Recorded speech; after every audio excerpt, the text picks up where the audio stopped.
श्री गणेशाय नमः। रुद्र संहिता का अध्याय 25।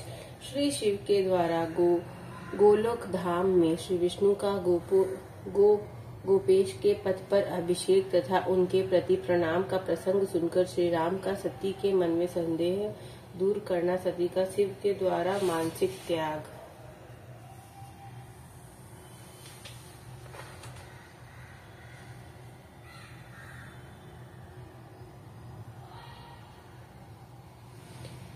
श्री राम बोले, देवी, प्राचीन काल में एक समय पर सत्रष्टा भगवान शंभु ने अपने परात्पर धाम में विश्वकर्मा को बुलाकर उनके द्वारा अपनी गौशाला में एक रमणीय भवन बनवाया, जो बहुत ही विस्तृत था। उसमें एक श्रेष्ठ सिंहासन का भी निर्माण कराया। उस सिंहासन पर भगवान शंकर ने विश्वकर्मा द्वारा एक छत्र बनवाया, जो बहुत ही दिव्य, सदा के लिए अद्भुत और परम उत्तम था। तत्पश्चात उन्होंने सब ओर से इंद्र आदि देवगणों, सिद्धों, गंधर्वों, नागादिकों तथा संपूर्ण उपदेवों को भी शीघ्र वहां बुलवाया। समस्त वेदों और आगमों को, पुत्रों सहित ब्रह्मा जी को, मुनियों को तथा अप्सराओं सहित समस्त देवियों को, जो नाना प्रकार की वस्तुओं से संपन्न थी, आमंत्रित किया। इनके सिवा देवताओं, ऋषियों, सिद्धों और नागों को 16 कन्याओं को भी बुलवाया, जिनके हाथों में मांगलिक वस्तुएं थी। मुनि वीणा, मृदंग आदि नाना प्रकार के वाद्यों को बजाकर सुंदर गीतों द्वारा महान उत्सव रचाया। संपूर्ण औषधियों के साथ राज्य अभिषेक योग्य द्रव्य एकत्र किए गए। प्रत्यक्ष तीर्थों के जलों से भरे हुए 5 कलश भी मंगवाए गए। इनके सिवा और भी बहुत सी दिव्य सामग्रियों को भगवान शंकर ने अपने पार्षदों द्वारा मंगवाया और वहां उच्च स्वर से वेद मंत्रों का घोष करवाया। देवी, भगवान विष्णु की पूर्ण भक्ति से महेश्वर देव सदा प्रसन्न रहते थे, इसलिए उन्होंने प्रीति युक्त हृदय से श्री हरि को वैकुंठ से बुलवाया और शुभ मुहूर्त में श्री हरि को उस श्रेष्ठ सिंहासन पर बिठाकर महादेव जी ने स्वयं ही प्रेम पूर्वक उन्हें सब प्रकार के आभूषणों से विभूषित किया। उनके मस्तक पर मनोहर मुकुट बांधा गया और उनसे मंगल कौतुक कराए गए। यह सब हो जाने के बाद महेश्वर ने स्वयं ब्रह्मांड मंडप में श्री हरि का अभिषेक किया और उन्हें अपना वह सारा ऐश्वर्य प्रदान किया जो दूसरों के पास नहीं था। तदंतर स्वतंत्र ईश्वर भक्त वत्सल शंभु ने श्री हरि का सत्वन किया और पराधीनता, भक्त परवशता को सर्वत्र प्रसिद्ध करते हुए वे लोककर्ता ब्रह्मा से इस प्रकार बोले। महेश्वर ने कहा, लोकेश, आज से मेरी आज्ञा के अनुसार ये श्री विष्णु हरि स्वयं मेरे वंदनीय हो गए हैं। इस बात को सभी सुन रहे हैं। तात तुम संपूर्ण देवता आदि के साथ इन श्री हरि को प्रणाम करो और ये वेद मेरी आज्ञा से मेरी ही तरह इन श्री हरि का वर्णन करें। श्री रामचंद्र जी कहते हैं, देवी, भगवान विष्णु की शिव भक्ति देखकर प्रसन्नचित हुए वरदायक भक्त वत्सल रुद्र देव ने उपयुक्त बात कहकर स्वयं ही श्री गरुण ध्वज को प्रणाम किया। तदंतर ब्रह्मा आदि देवताओं, मुनियों और सिद्धों आदि ने भी उस समय श्री हरि की वंदना की। इसके बाद अत्यंत प्रसन्न हुए भक्त वत्सल महेश्वर ने देवताओं के समक्ष श्री हरि को बड़े बड़े वर प्रदान किए। महेश बोले, हरे, तुम मेरी आज्ञा से संपूर्ण लोकों के कर्ता, पालक और संहार करता हो। धर्म, अर्थ और काम के दाता तथा दुर्नीत अथवा अन्याय करने वाले दुष्टों को दंड देने वाले हो। महान बल पराक्रम से संपन्न जगत पूज्य जगदीश्वर बने रहो। समरांगम गढ़ में तुम कहीं भी जीते नहीं जा सकोगे। मुझसे भी तुम कभी पराजित नहीं होगे। तो मुझसे मेरी दी हुई 3 प्रकार की शक्तियां ग्रहण करो। एक तो इच्छा आदि की सिद्धि, दूसरी नाना प्रकार की लीलाओं को प्रकट करने की शक्ति और तीसरी तीनों लोकों में नित्य स्वतंत्रता। हरे, जो तुमसे द्वेष करने वाले हैं वे निश्चय ही मेरे द्वारा प्रयत्न पूर्वक दंडनीय होंगे। विष्णु, मैं तुम्हारे भक्तों को उत्तम मोक्ष प्रदान करूंगा। तुम इस माया को भी ग्रहण करो, जिसका निवारण करना देवता आदि के लिए भी कठिन है तथा जिससे मोहित होने पर यह विश्व जड़ रूप हो जाएगा। हरे, तुम मेरी बाईं भुजा हो और विधाता दाहिनी भुजा। तुम इन विधाता के भी उत्पादक और पालक होगे। मेरा हृदय रूप जो रुद्र है वही मैं हूँ, इसमें संशय नहीं है। वह रुद्र तुम्हारा और ब्रह्मा आदि देवताओं का भी निश्चय ही पूज्य है। यह तुम यहाँ रहकर विशेष रूप से संपूर्ण जगत का पालन करो। नाना प्रकार की लीलाएं करने वाले विभिन्न अवतारों द्वारा सदा सबकी रक्षा करते रहो। मेरी चिन्मय धाम में तुम्हारा जो यह परम वैभवशाली और अत्यंत उज्जवल स्थान है वह गोलोक नाम से विख्यात होगा। हरे भूतल पर जो तुम्हारे अवतार होंगे वे सबके रक्षक और मेरे भक्त होंगे। मैं उनका अवश्य दर्शन करूंगा। वे मेरे वर्ष से सदा प्रसन्न रहेंगे। श्री रामचंद्र जी कहते हैं, देवी इस प्रकार श्री हरि को अपना अखंड ऐश्वर्य सौंपकर उमा वल्लभ भगवान हर स्वयं कैलाश पर्वत पर रहते हुए अपने पार्षदों के साथ स्वच्छंद क्रीड़ा करते हैं। तभी से भगवान लक्ष्मीपति वहां गोप वेश धारण करके आए और गोप गोपी तथा गोओं के अधिपति होकर बड़ी प्रसन्नता के साथ रहने लगे। वे श्री विष्णु प्रसन्न चित्त हो समस्त जगत की रक्षा करने लगे। वे शिव की आज्ञा से नाना प्रकार के अवतार ग्रहण करके जगत का पालन करते हैं। इस समय वे ही श्री हरि भगवान शंकर की आज्ञा से 4 भाइयों के रूप में अवतरित हुए हैं। उन 4 भाइयों में सबसे बड़ा मैं राम हूँ, दूसरे भरत है, तीसरे लक्ष्मण है और चौथे भाई शत्रुघ्न है। देवी मैं पिता की आज्ञा से सीता और लक्ष्मण के साथ वन में आया था। यहाँ किसी निशाचर ने मेरी पत्नी सीता को हर लिया है और मैं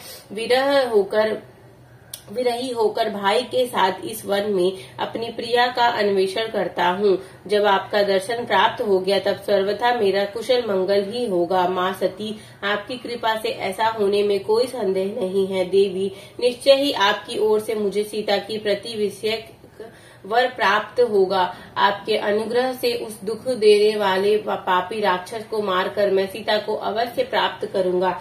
आज मेरे महान सौभाग्य है जो आप दोनों ने मुझ पर कृपा की। जिस पर आप दोनों दयालु हो जाए वह पुरुष धन्य और श्रेष्ठ है। इस प्रकार बहुत सी बातें कहकर कल्याणमयी सती देवी को प्रणाम करके रघुकुल शिरोमणि श्री राम उनकी आज्ञा से उस वन में विचरने लगे। पवित्र हृदय वाले श्री राम की यह बात सुनकर सती मन ही मन शिव भक्ति परायण रघुनाथ जी की प्रशंसा करती हुई बहुत प्रसन्न हुई, पर अपने कर्म को याद करके उनके मन में बड़ा शोक हुआ। उनकी अंग कांति फीकी पड़ गई। वे उदास होकर शिव जी के पास लौटी। मार्ग में जाती हुई देवी सती बारंबार चिंता करने लगी कि मैंने भगवान शिव की बात नहीं मानी और श्री राम के पति कुटिल बुद्धि कर ली। अब शंकर जी के पास जाकर उन्हें क्या उत्तर दूंगी। इस प्रकार बारंबार विचार करके उन्हें उस समय बड़ा पश्चाताप हुआ। शिव के समीप जाकर सती ने उन्हें मन ही मन प्रणाम किया। उनके मुख पर विषाद छा रहा था। वे शोक से व्याकुल और निस्तेज हो गई थी। सती को दुखी देख भगवान हर ने उनका कुशल समाचार पूछा और प्रेम पूर्वक कहा, तुमने किस प्रकार परीक्षा ली। उनकी यह बात सुनकर सती मस्तक झुकाए उनके पास खड़ी हो गई। उनका मन शोक और विषाद में डूबा हुआ था। भगवान महेश्वर ने ध्यान लगाकर सती का सारा चरित्र जान लिया और उन्हें मन से त्याग दिया।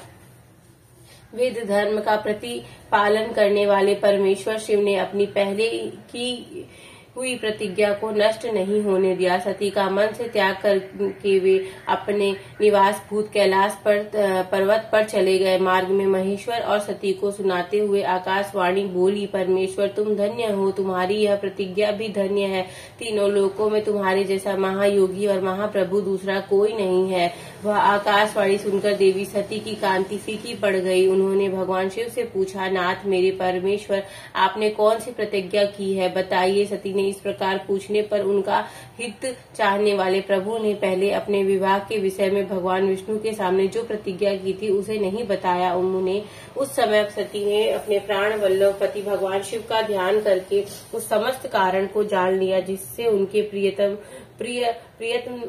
ने उन्हें त्याग दिया था। शंभु ने मेरा त्याग कर दिया। इस बात का जानकर दक्ष कन्या सती शीघ्र ही अत्यंत शोक में डूब गई और बारंबार सिसकने लगी। सती की मनोभावना को जानकर शिव ने उनके लिए जो प्रतिज्ञा की थी उसे गुप्त ही रखा और वे दूसरी बहुत सी कथाएं कहने लगे। वे नाना प्रकार की कथाएं कहते हुए सती के साथ कैलाश पर जा पहुंचे और श्रेष्ठ आसन पर स्थित हो चित्त वृत्तियों के निरोध पूर्वक समाधि लगा अपने स्वरूप का ध्यान करने लगे। सती मन में अत्यंत विषाद ले अपने उस धाम में रहने लगी। मुने शिवा और शिव के उस चरित्र को कोई नहीं जानता था। महामुनि स्वेच्छा से शरीर धारण करके लोक लीला का अनुसरण करने वाले उन दोनों प्रभुओं का इस प्रकार वहां रहते हुए दीर्घ काल व्यतीत हो गया। तत्पश्चात उत्तम लीला करने वाले महादेव जी ने ध्यान तोड़ा। यह जानकर जगदम्बा सती वहां आई और उन्होंने व्यथित हृदय से शिव के चरणों में प्रणाम किया। उदार चेता शंभु ने उन्हें अपने सामने बैठने के लिए आसन दिया और बड़े प्रेम से बहुत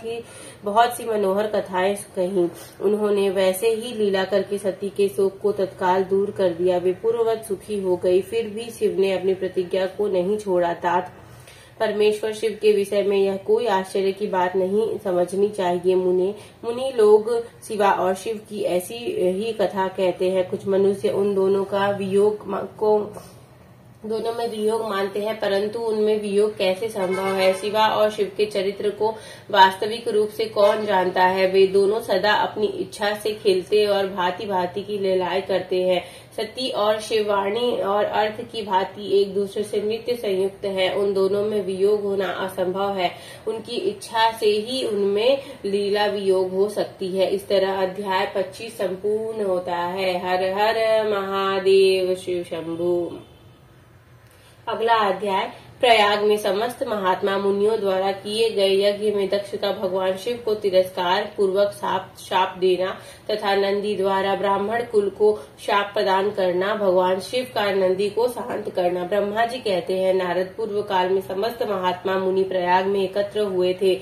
वहां सम्मिलित हुए उन सब महात्माओं का विधि विधान से एक बहुत बड़ा यज्ञ हुआ। उस यज्ञ में सनकादि सिद्ध गण, देवर्षि, प्रजापति, देवता तथा ब्रह्मा का साक्षात्कार करने वाले ज्ञानी भी पधारे थे। मैं भी मूर्तिमान महातेजस्वी निगमों और आगमों से युक्त हो परिवार वहां गया था। अनेक प्रकार के उत्सवों के साथ वहां उनका विचित्र समाज जुटा था।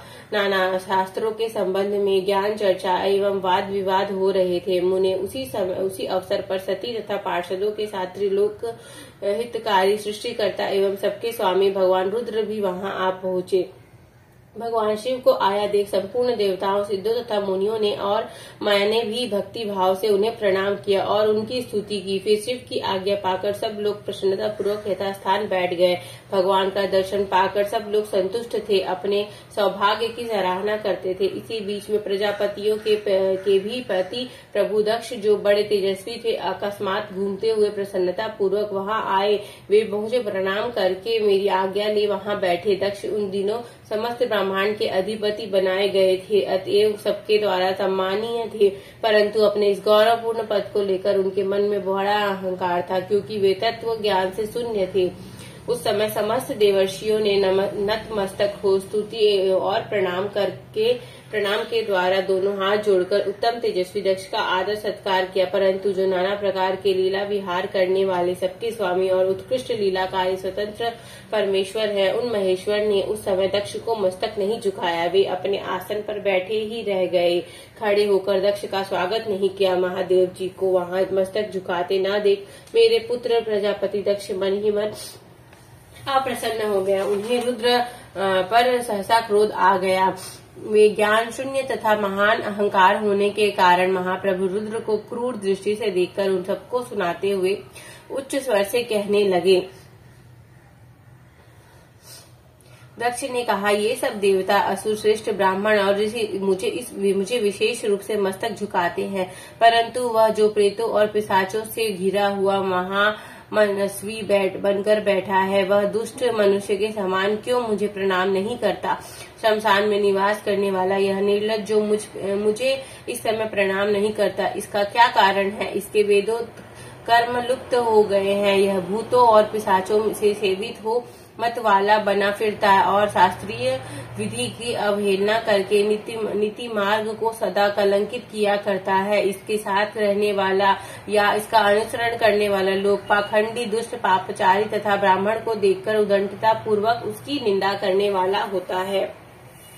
यह स्वयं ही स्त्री में आसक्त रहने वाला तथा रति कर्म में ही दक्ष है, अतः मैं इसे शाप देने को उद्यत हुआ हूँ। यह रुद्र चारों वर्णों से पृथक और कुरूप है, इसलिए इसे यज्ञ से बहिष्कृत कर दिया जाए। यह शमशान में निवास करने वाला तथा उत्तम कुल और जन्म से हीन है, इसलिए देवताओं के साथ यह यज्ञ में भाग न पाए। ब्रह्मा जी कहते हैं, नारद दक्ष की कही हुई यह बात सुनकर भृगु आदि बहुत से महर्षि रुद्रदेव को दुष्ट मानकर देवताओं के साथ उनकी निंदा करने लगे। दक्ष की बात सुनकर नंदी को बड़ा रोष हुआ, उनके नेत्र चंचल हो उठे और वे दक्ष को शाप देने के विचार से तुरंत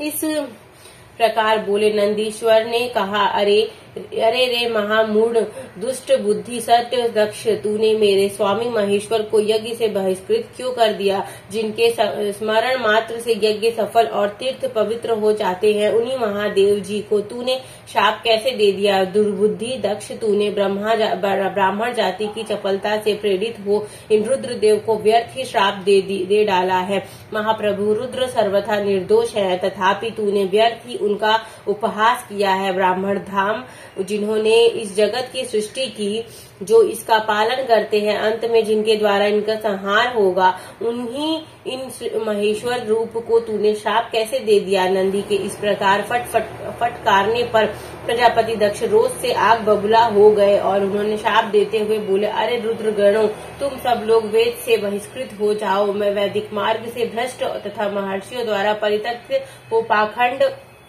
वाद में लग जाओ और शिष्टाचार से दूर रहो। सिर पर जटा और शरीर में भस्म एवं हड्डियों के आभूषण धारण करके मद्यपान में आसक्त रहो। जब दक्ष ने शिव के पार्षदों को इस प्रकार शाप दे दिया, तब उन शापों को सुनकर शिव के प्रिय भक्त नंदी अत्यंत रोष से वशीभूत हो गए। शिलाद पुत्र नंदी भगवान शिव के प्रिय पार्षद और तेजस्वी है। वे गर्व से भरे हुए महादुष्ट दक्ष को तत्काल इस प्रकार उत्तर देने लगे। नंदीश्वर बोले, अरे षट दुर्बुद्धि दक्ष, तुझे शिव को तत्व का बिल्कुल ज्ञान नहीं, तुझे शिव के तत्व का बिल्कुल ज्ञान नहीं है, अतः तूने शिव के पार्षदों को व्यर्थ ही शाप दे दिया। अहंकारी दक्ष, जिनके चित्त में दुष्टता भरी है, उन भृगु आदि ने भी ब्राह्मत्व के अभिमान के में आकर महाप्रभु महेश्वर का उपहास किया। अतः यहाँ जो भगवान रुद्र से विमुख तुष्य जैसे दुष्ट ब्राह्मण विद्यमान है, उनको मैं रुद्र तेज के प्रभाव से ही श्राप दे रहा हूँ।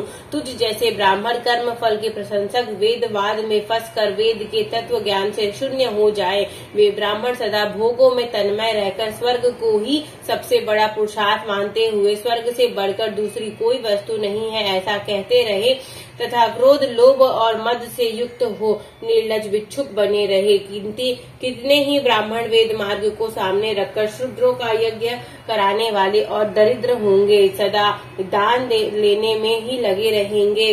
दूषित दान ग्रहण करने के कारण वे सबके सब नर कामी होंगे। दक्ष, उनमें से कुछ ब्राह्मण तो ब्रह्म राक्षस भी होंगे। वे जो परमेश्वर शिव को सामान्य देवता समझकर उनसे द्रोह करता है, वह दुष्ट बुद्धि वाला प्रजापति दक्ष तत्व ज्ञान से विमुख हो जाए।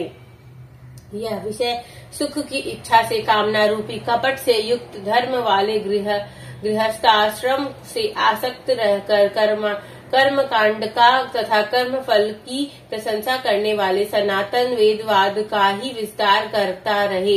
इसका आनंददायी मुख नष्ट हो जाए, यह आत्मज्ञान को भूलकर पशु के समान हो जाए तथा यह दक्ष कर्म भ्रष्ट हो शीघ्र ही बकरे के मुख से युक्त हो जाए।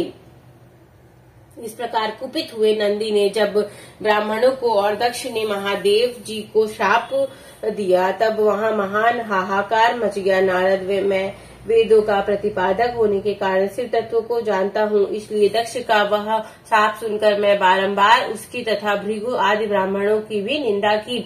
सदाशिव महादेव जी भी नंदी की वह बात सुनकर हंसते हुए से मधुर वाणी में बोले। वे नंदी को समझाने लगे। सदाशिव ने कहा, नंदी मेरी बात सुनो, तुम तो परम ज्ञानी हो, तुम्हें क्रोध नहीं करना चाहिए। तुमने भ्रम से यह समझकर कि मुझे शाप दिया गया है, व्यर्थ ही ब्राह्मण कुल को शाप दे डाला। वास्तव में मुझे किसी का साथ छू नहीं सकता, अतः तुम्हें उत्तेजित नहीं होना चाहिए। वेद मंत्राक्षरमय तथा और सुक्तमय है, उसके प्रत्येक सुक्त में समस्त देहधारियों की आत्मा परमात्मा प्रतिष्ठित है, अतः उन मंत्रों के ज्ञाता नित्य आत्मवेता है। इसलिए तुम रोषवश उन्हें शाप न दो।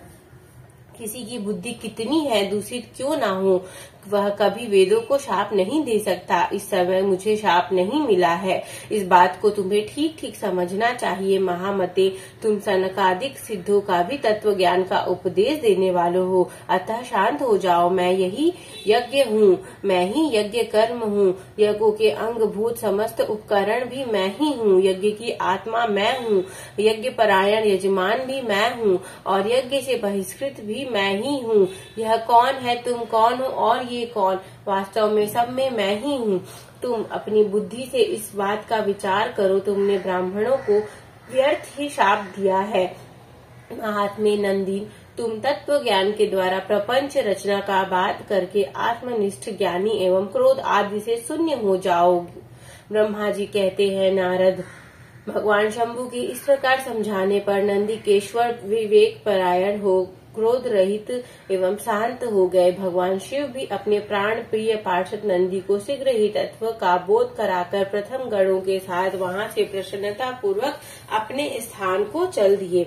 इधर रोष वेश से युक्त दक्ष भी ब्राह्मणों से घिरे हुए अपने स्थान को लौट गए, परंतु उनका चित्त शिव विद्रोह में ही तत्पर था। उस समय रुद्र को शाप दिए जाने की घटना का स्मरण करके दक्ष सदा महान रोष से भरे रहते थे। उनकी बुद्धि पर मूढ़ता छा गई थी। वे शिव के प्रति श्रद्धा को त्याग कर शिव पूजन को ही निंदा करने लगे। तात नारद, इस प्रकार परमात्मा शंभु के साथ दुर्व्यवहार करके दक्ष ने अपनी जिस दुष्ट बुद्धि का परिचय दिया था वह मैंने तुम्हें बता दिया। अब तुम उनकी पराकाष्ठा को पहुंची हुई दुर्बुद्धि का वृतांत सुनो, मैं बता रहा हूँ। इस तरह अध्याय 26 संपूर्ण होता है। हर हर महादेव।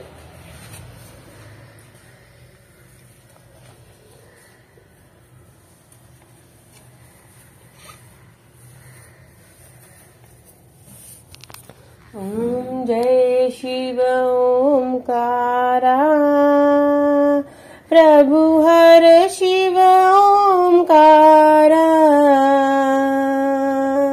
ब्रह्मा विष्णु सदा शिव, ब्रह्मा विष्णु सदा शिव, अर्धांगी धारा। ओम जय शिव ओंकारा, एकानन चतुरानन पंचानन राजे, हंसासन गरुणासन वृषवाहन साजे। ओम जय शिव ओंकारा, दो भुज चार चतुर्भुज दस भुज अति सोहे, त्रिगुण रूप निरखता त्रिभुवन जन मोहे। ओम जय शिव ओंकारा, अक्षमाला बनमाला रुंडमाला धारी, चंदन मृगमद सोहे भोले शशिधारी। ओम जय शिव ओंकारा, श्वेतांबर पीतांबर बागंबर अंगे, सनकादिक कादिक गरुणादिक भूतादिक संगे। ओम जय शिव ओंकारा। कर के मध्य कमंडलु चक्र त्रिशूल धरता। जग करता जग भरता जग संहार करता। ओम जय शिव ओंकारा। ब्रह्मा विष्णु सदा शिव जानत अविवेका। प्रणाम अक्षर मध्य ये तीनों एका। ओम जय शिव ओंकारा। काशी में विश्वनाथ विराजत नंदी ब्रह्मचारी। नित उठी भोग लगावत महिमाति भारी। ओम जय शिव ओंकारा।